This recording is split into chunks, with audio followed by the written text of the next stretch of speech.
Bonjour mes chers étudiants. Aujourd'hui, on va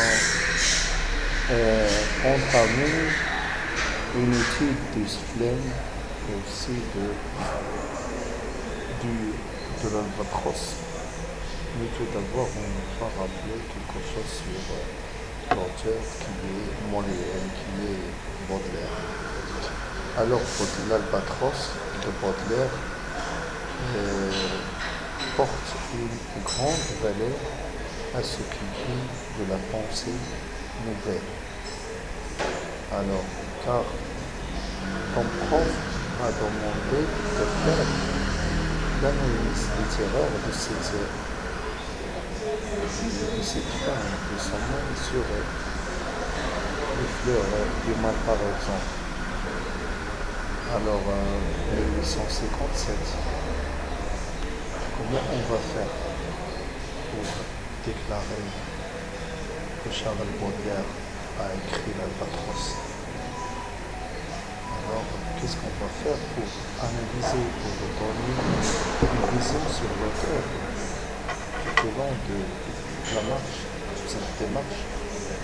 Alors, le mouvement de Baudelaire, c'est le symbolisme du 19e siècle. Le lendemain du romantisme avec Victor Hugo, avec l'emblème. Parce que si tu veux faire une remise à niveau, il faut toujours changer l'idéologie.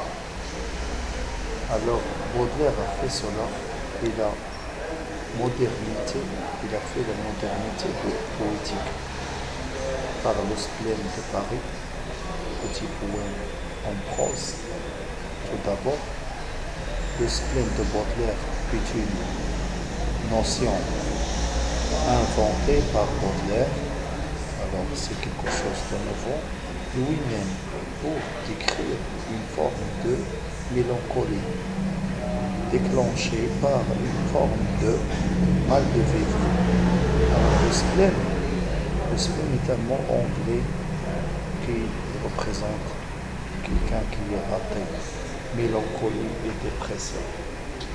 Comme au long de cette vie qui est dépressable et au mal tourmentée parfois par des problèmes, etc. Alors la fleur du mal et la structure de l'œuvre, l'albatros trouve sa place au sein de son recueil de fleurs de mal, qui fera scandale en 1857 à sa publication.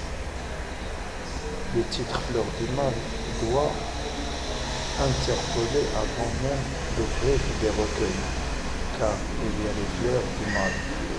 Tu reconnaîtras au premier coup d'œil un eximore, soit l'alliance de deux termes contraires, contradictoires et contraires. Alors, comme on dit que l'expression soleil noir, le soleil est noir, on n'a jamais vu un soleil noir, on n'a jamais vu une fleur du mal. La fleur représente la vie, l'espoir, etc. Alors la thématique de primordialité se voit dans ce recueil des fleurs du mal, divisé en 6 parties: splène et idéal, tableau parisien, le vin, fleur du mal révolté et la mort aussi. Alors le poème de l'Albatros fait partie de la première section dès lors le thème de la dualité et du contraste, prenant sens. You will see. Alors cela veut dire on va voir. Le thème de commencement d'analyse linéaire, voici une petite pensée bêtée avec le thème et avec l'espoir pendant l'étude de ce poème. La marginalité du poète, la figure du poète maudit, la trivialité de la condition humaine, le rapport entre spleen et les idées, le monde des idées, etc. Le thème de cité représente l'œuvre de Molière. Il se donc recueille que leur ressort est analysé avec une structure de poème. Le poème d'Albatros est toujours représenté. On relit ce poème pour donner une vision sur la façon d'écrire. Alors, souvent, pour s'amuser, les hommes d'équipage prennent des albatros, vastes oiseaux de mer, qui suivent les dolents compagnons de voyage, le navire glissant sur les gouffres amers, à peine les ont-ils déposés sur la planche que ces rois de l'azur maladroits et honteux laissent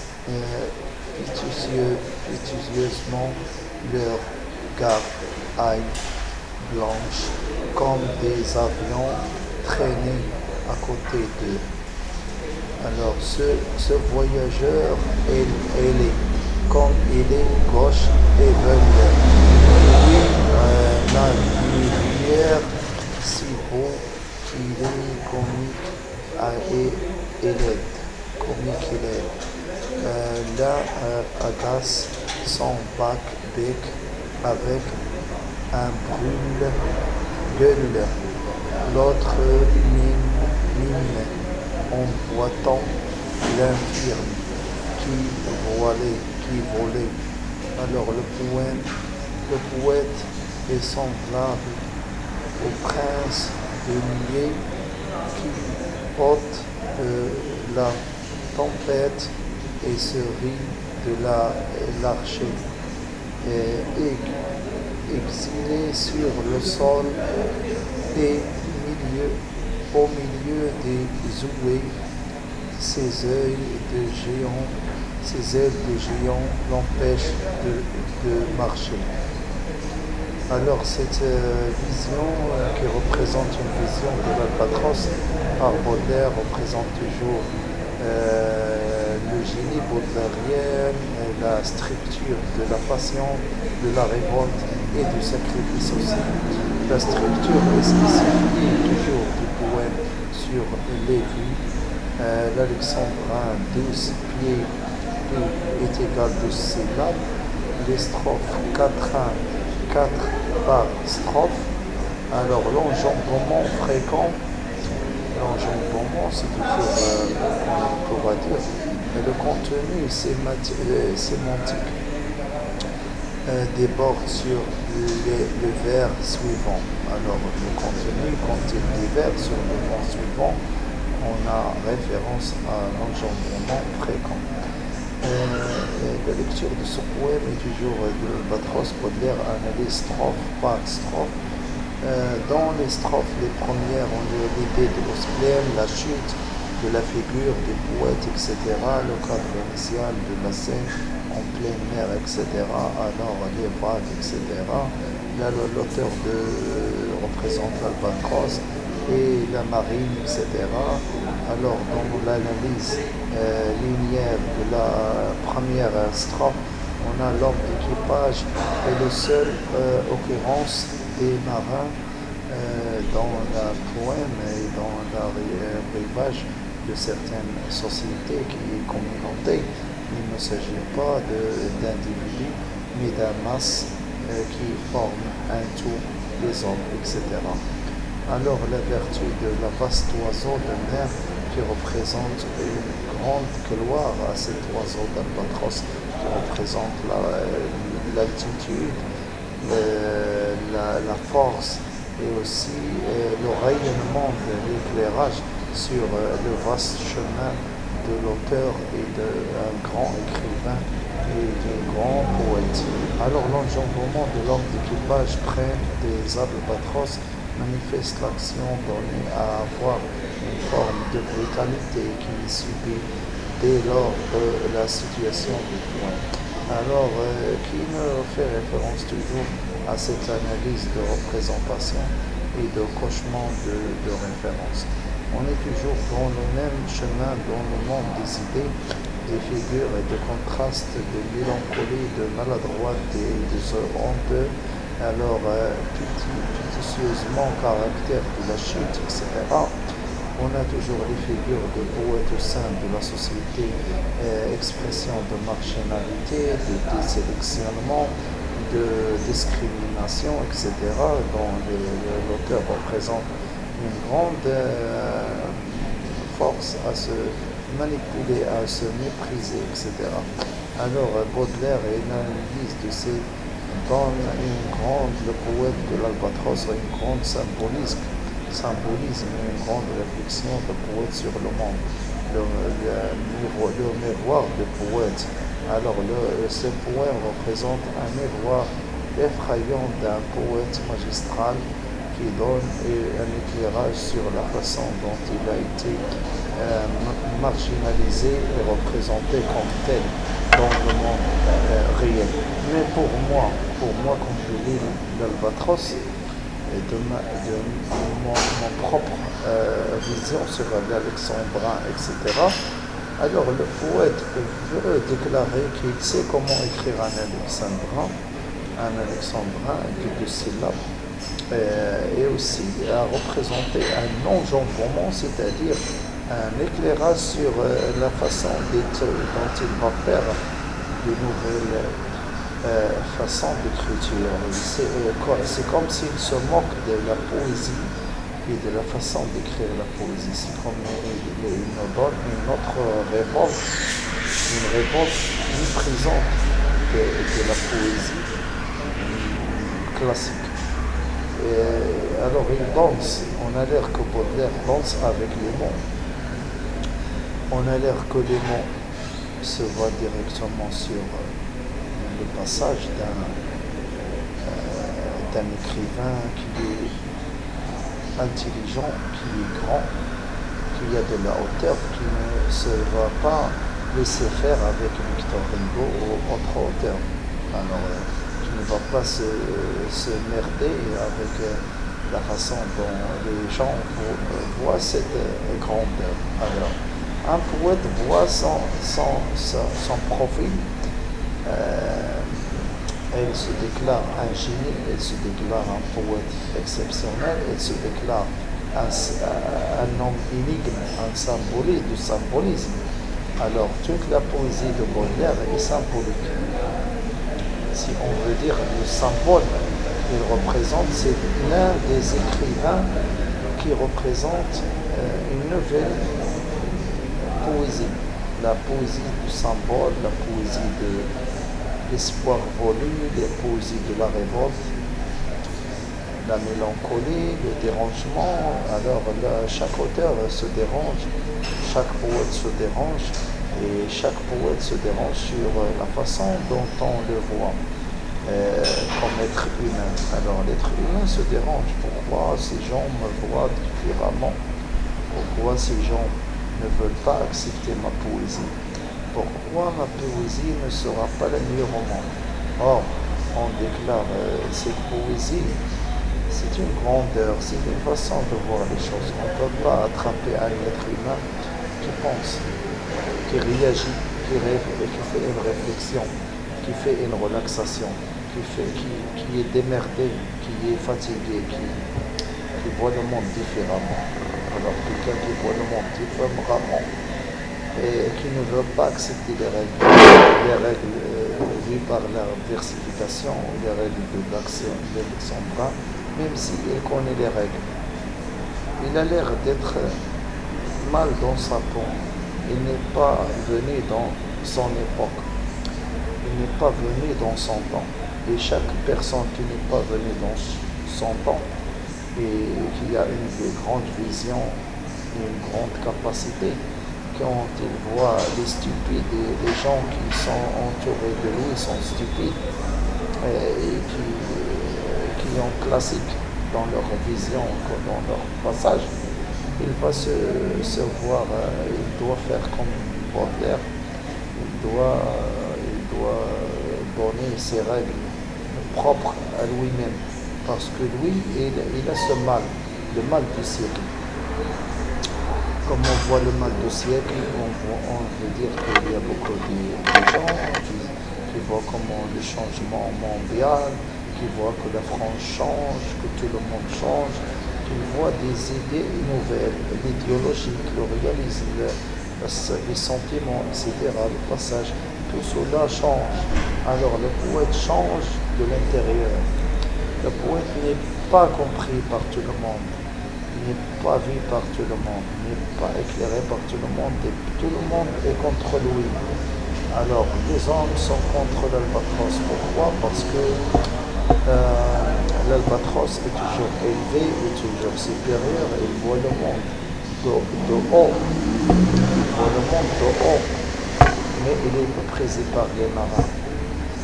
Méprisé par les marins, même s'il donne aux marins le passage, il leur dit que l'espoir est là, même si le navire va et vient, mais il y a là la terre qui représente tout, représente la vie, représente le mystère, représente la gloire, et la mer qui représente un vaste domaine, un vaste champ, et le ciel qui représente quelque chose de divin, de majestueux. Alors là, la poésie de Baudelaire doit être vue d'un être qui est dépressif, d'un être qui est intelligent, d'un être qui est un vrai professeur de la langue française, un être qui voit l'auteur et qui fait une critique, non pas par les yeux des autres, mais par les yeux des poètes. Personne ne voit du point de vue poétral du poète. Pourquoi? Parce qu'il méprise le poème de Baudelaire, il méprise la façon d'écriture de Baudelaire, il méprise le poète lui-même. Alors il dit que c'est un petit. Alors pourquoi? Parce que ce poète n'a pas eu sa vraie valeur.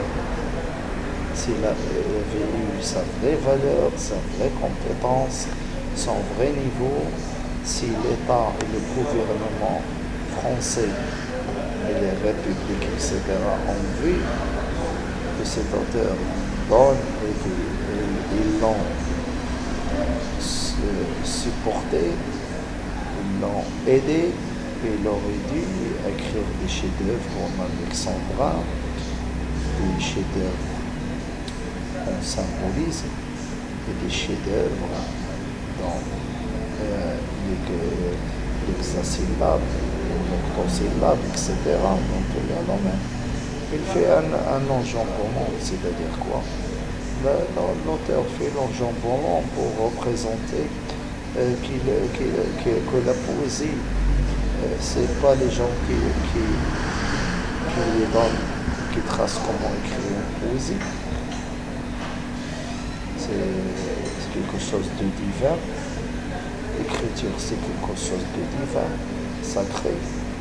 Chaque personne peut écrire comme il veut, peut penser comme il veut, peut lire ce qu'il veut.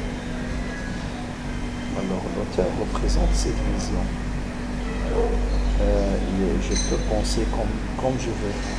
Je peux écrire comme je veux et comme je peux, à condition que les règles de la versification et les règles soient adaptées. Il est forcé à respecter la loi, il est forcé à respecter les règles de versification, les règles de la poésie d'Alexandre, etc. Mais en même temps, il donne l'albatros. L'albatros il a des ailes vastes. Ce que ça veut dire des ailes qui sont vastes. Les ailes qui sont vastes dans l'albatros, ça représente une élévation, représente une déviation, représente un énigme parfaitement de cette poète. On peut dire même que l'albatros, c'est le poète lui-même. Représente soi-même par l'albatros. Il représente sa vision, comment il pense des hommes et des gens qui l'entourent. Personne n'a fait cette critique sur l'albatros, que l'albatros ressemble au poète. Pourquoi? Je ne sais pas pourquoi, mais en tout cas, j'ai l'impression que l'auteur, c'est l'albatros. J'ai l'impression que Charles Baudelaire, le poète, c'est l'albatros. Il n'a pas eu sa chance, le mal du siècle. Il n'a pas eu sa vision. Personne ne l'aime. Personne ne voit le magnifique en lui. Alors, c'est pour cela qu'il a écrit ce poème, pour donner valeur à lui-même et estimer soi-même. Alors, je souhaite que cette critique d'Albatros vous plaît. Je vous donne un autre rendez-vous avec une autre écriture littéraire sur l'Albatros, sur un autre recueil de fleurs de mal ou sur une autre chose qui doit être intéressante à vous. Je vous souhaite une bonne journée. J'estime que notre cours d'aujourd'hui et notre analyse est terminée. Si vous avez des questions, je vous prie de s'abonner à ma chaîne et de donner un j'aime à tous ceux qui sont émerveillés ou épatés par notre niveau de la langue française. Merci beaucoup et à bientôt dans une nouvelle vidéo sur les littératures françaises. Je vous donne toujours rendez-vous dans la prochaine vidéo et à bientôt.